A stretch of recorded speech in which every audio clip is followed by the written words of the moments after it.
बिस्मिल्लाहिर्रहमानिर्रहीम। सूरह मुहम्मद सल्लल्लाहु अलैहि वसल्लम। जिन कुफ्र कयो ऐं अल्लाह जे वाट खां झलियो तिन जे अमलनि खे अल्लाह चट कयो। ऐं जिन ईमान आंदो ऐं चङा कम कया ऐं जेकी मुहम्मद सल्लल्लाहु अलैहि वसल्लम ते नाज़िल कयो वियो ऐं उहो संदन पालणहार वटां सच आहे, तंहिंखे मञायूं, तिंजियूं मदायूं खाइनि मेटियाई ऐं संदन हाल खे सुधारियाई। इहो हिन करे आहे जो काफ़िर कूड़ जे पुठियां लॻा ऐं मोमिननि पंहिंजे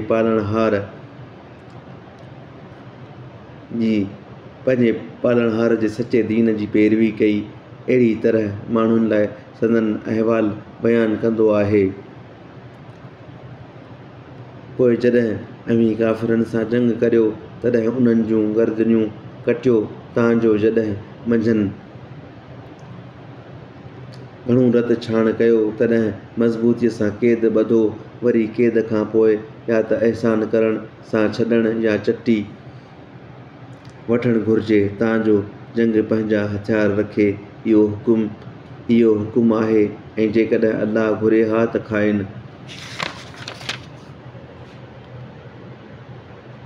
बदिलो वठे हा, पर घुरंदो आहे त अव्हां मां किन सां परखे।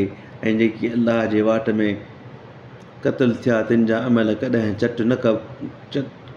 न कंदो, खेनि सिधो रस्तो ॾेखारींदो ऐं संदन हाल सुधारींदो ऐं खेनि उन्हीअ बहिश्त में दाख़िल कंदो जेको खेनि ॼाणायो अथसि। ऐं ईमान वारो, जेकॾहिं अव्हीं अल्लाह जी मदद कंदो त अल्लाह अव्हां जी मदद कंदो ऐं अव्हां जा क़दम मुहकम कंदो। ऐं जिन इनकार कयो तिन खे शाल हलाकी हुजे ऐं अल्लाह संदन अमलनि खे चट कयो। इहा सज़ा हिन करे आहे जो जेकी अल्लाह नाज़िल कयो आहे तंहिंखे उन्हनि नापसंद कयो, तंहिं करे अल्लाह संदन अमलनि खे चट कयो। ज़मीन में न घुमिया हिन छा त निहारनि त जेकी खाइनि अॻु हुआ तिन जी पछाड़ी कीअं थी। अल्लाह मथनि हलाकी नाज़िल कई ऐं काफ़िरनि लाइ अहिड़ियूं ई सज़ाऊं आहिनि। इहो हिन करे आहे जो अल्लाह मोमिननि जो कारसाज़ आहे ऐं हिन करे त काफ़िरनि जो को सॼणु न आहे।